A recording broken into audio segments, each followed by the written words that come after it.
نضر الله وجوها لم تزل مثل السحاب من وريد القلب تروي عند من كل الهضاب. یہ کوئی من گھڑت کہانی نہیں ہے. دنیا میں جھوٹی جھوٹی فلموں کی جو اسٹوریاں بنائی جاتی وہ نہیں، یہ حقائق پر مبنی ہے جس کو خود رسول اللہ صلی اللہ علیہ وسلم نے اپنی زبان اقدس سے بیان کیا ہے. اس اسلام نے جتنی بہترین اسٹوریاں قرآن اور حدیث میں بیان کی ہے، دنیا کے کسی کتاب میں آپ کو اس سے بہتر کہانیاں اور قصے نہیں مل سکتے ہیں. مگر ہم دوسری جھوٹی چیزوں پر بھروسہ کر رہے ہیں، اور جو حقائق ہمارے پاس اور جو ہیرے ہمارے پاس ہے ہم نے اسے چھوڑ رکھا ہے.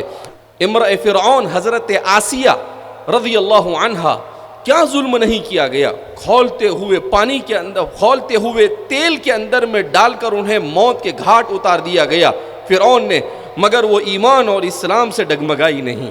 آج ہماری بہنیں یہ ارتداد کا شکار ہو رہی ہے. کیوں؟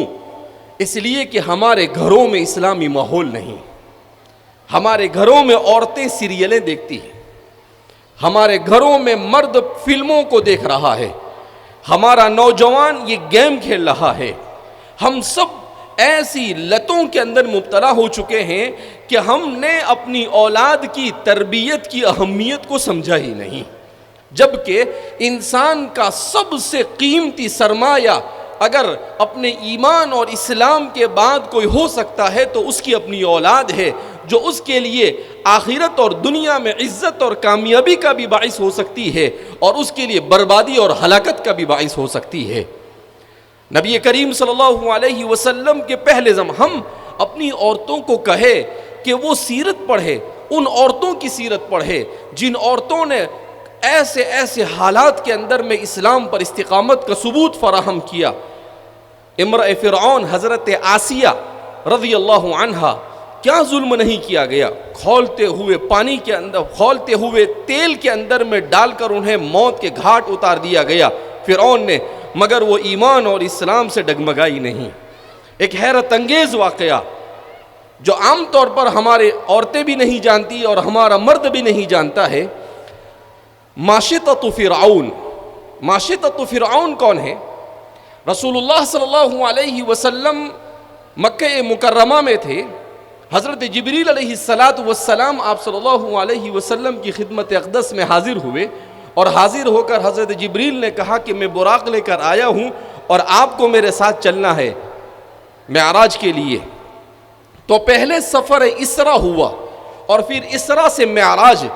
سفر اسرا کس کو کہتے ہیں؟ سبحان الذی اسرا بعبدہ لیلا من المسجد الحرام الى المسجد الاقصى الذی بارکنا حولہ، جس کو قرآن نے بیان کیا کہ اللہ کے رسول صلی اللہ علیہ وسلم کو سوار کیا گیا براق پر. یہ کوئی من گھڑت کہانی نہیں ہے. دنیا میں جھوٹی جھوٹی فلموں کی جو اسٹوریاں بنائی جاتی وہ نہیں، یہ حقائق پر مبنی ہے جس کو خود رسول اللہ صلی اللہ علیہ وسلم نے اپنی زبان اقدس سے بیان کیا ہے. اس اسلام نے جتنی بہترین اسٹوریاں قرآن اور حدیث میں بیان کی ہے، دنیا کے کسی کتاب میں آپ کو اس سے بہتر کہانیاں اور قصے نہیں مل سکتے ہیں. مگر ہم دوسری جھوٹی چیزوں پر بھروسہ کر رہے ہیں، اور جو حقائق ہمارے پاس اور جو ہیرے ہمارے پاس ہے ہم نے اسے چھوڑ رکھا ہے. بہرحال تو فرماتے ہیں میں براق پر سوار ہوا، وہ اتنا تیز چلتا تھا کہ جہاں اس کی نظر ہوتی تھی وہاں اس کا قدم ہوتا تھا. اس کے بعد فرماتے ہیں اللہ کے رسول صلی اللہ علیہ وسلم نے بڑی تفصیلات بیان کی کہ آپ وہاں سے نکلے، مدینہ منورہ سے گزرے تو کہا گیا کہ یہ آپ کا دار الہجرہ ہوگا. پھر ملک شام سے گزرے، وہاں پر آپ نے کتابوں کے ستون کو دیکھا. ایک جو مجھے اہم واقعہ اسرا کا بیان کرنا ہے وہ واقعہ یہ ہے کہ اللہ کے رسول صلی اللہ علیہ وسلم جب بیت المقدس کے قریب پہنچے تو حضور نے بہت ہی بہترین خوشبو محسوس کی. تو آپ صلی اللہ علیہ وسلم نے دریافت کیا، اے جبریل ما هذه الرائحة الطیبہ، اے جبریل یہ بہترین خوشبو کیا ہے؟ ہماری مائیں اور ہماری بہنیں خاص طور پر اس کو سنیں. حضرت جبریل علیہ السلام نے کہا کہ محمد عربی صلی اللہ علیہ وسلم یہ خوشبو آ رہی ہے ماشطۃ بنت فرعون کی قبر سے خوشبو آ رہی ہے. یہ کون ہے ماشطۃ بنت فرعون؟ یہ ایک عورت تھی جو فرعون کی بیٹی کے سر پر کنگا کیا کرتی تھی. وہ فرعون کی بیٹی کے سر پر کنگا کر رہی تھی کہ اس کے ہاتھ سے کنگا گر گیا اور اس عورت نے اسے اٹھایا, بسم اللہ بول کر اٹھایا. تو یہ فرعون کی بیٹی کہتی ہے کہ یہ کون سا تمہارا نیا معبود ہے جس کو تم پکار رہے ہو؟ کیونکہ فرعون دعویٰ کرتا تھا انا ربکم الاعلی, میں تمہارا سب سے بڑا رب ہوں. تو کہا کہ بھائی وہ اللہ تو میرا بھی رب ہے, تیرا بھی رب ہے اور فرعون کا بھی رب ہے. تو کہا کہ میں اپنے باپ سے جا کر کہوں گی کہ وہ تمہیں چھوڑ کر کسی اور رب کی عبادت کرتا ہے. کہا جا کر کہہ دے, کوئی حرج نہیں. وہ مومنہ تھی, حضرت موسیٰ علیہ السلام پر ایمان لا چکی تھی. اس بیٹی نے جا کر اپنے باپ کو خبر دی. وہ آگ بگولا ہو گیا کہ میرے محل میں یہ مومن عورت کیسے آ گئی. اس نے کہا کہ اس کو میرے دربار میں لایا جائے. اس کو لایا گیا, اس عورت کو, اور کھولتا ہوا تیل رکھا گیا. اس کے 3 بچے تھے. پہلے ایک بچے کو اس کھولتے ہوئے تیل میں جھونک دیا گیا. ماں کی نظروں کے سامنے وہ کھولتے ہوئے تیل میں بلبلاتا ہوا موت کے گھات اتر گیا. دوسرے بچے کو لایا گیا, اس کے ساتھ بھی ایسے ہی کیا گیا. یہ خود رسول اللہ صلی اللہ علیہ وسلم نے بیان کیا ہے. تیسرا بچہ اس کی گود میں تھا جو ابھی دودھ پی رہا تھا, بول بھی نہیں سکتا تھا. جب اس بچے کو لینے کی کوشش کی تو ماں کی مامتا جاگی اور وہ تھوڑی سی ڈگمگائی اور سوچنے لگی کہ یہ میرا چھوٹا سا معصوم کھولتے ہوئے تیل میں میرے سامنے پہلے 2 بیٹوں کی طرح چلا جائے گا, کیا گزرے گی میرے اوپر. وہ سوچ رہی تھی کہ اللہ نے اس بچے کو قوت گویائی عطا کی اور اس بچے نے کہا اصبری, اے میری ماں صبر کر, کوئی بات نہیں, اس عذاب کو برداشت کر لے, مگر ہمیشہ ہمیش کے اللہ کے عذاب سے اپنے آپ کو بچا لے. جب یہ جملہ اس بچے کے منہ سے سنا تو اس نے فوراً بچہ دے دیا. اس بچے کو بھی اس کی ماں کے سامنے ڈال دیا گیا, اس عورت کو بھی ڈال دیا گیا اور ان کی ہڈیوں کو وہاں پر ایک قبر میں ڈال دیا گیا. اب سر میں کنگا کرنے والی ایک معمولی سی عورت, مگر ایمان پر اپنے اور اپنے خاندان کو نچھاور کیا. کیسی فضیلت عطا فرمائی کہ انسانوں میں سب سے افضل ترین انسان سب سے افضل ترین سفر کر رہے ہیں, سب سے افضل ترین فرشتے کے ساتھ سب سے افضل ترین سواری پر سفر کر رہے ہیں اور اس قبر سے خوشبو ان کو محسوس ہو رہی ہے. یہ ہے عورت. جب عورت ایمان پر جم جاتی ہے, جب عورت اپنے آپ کو ایمان کے لیے قربان کرنے کے لیے تیار ہوتی ہے, وہ چاہے کتنے ہی گھٹیا خاندان سے تعلق رکھتی ہو, اللہ کی نظر میں اس کا مقام اتنا بلند ہوتا ہے کہ اس سے بڑھ کر اور کوئی مقام نہیں ہو سکتا ہے. ہم ہماری بچیوں کو سنائیں کہ ایسے ہوتے تھے لوگ ایمان پر قربانی دینے والی, ایسی ہوتی تھی ہماری مائیں اور ایسی ہوتی تھی ہماری عورتیں.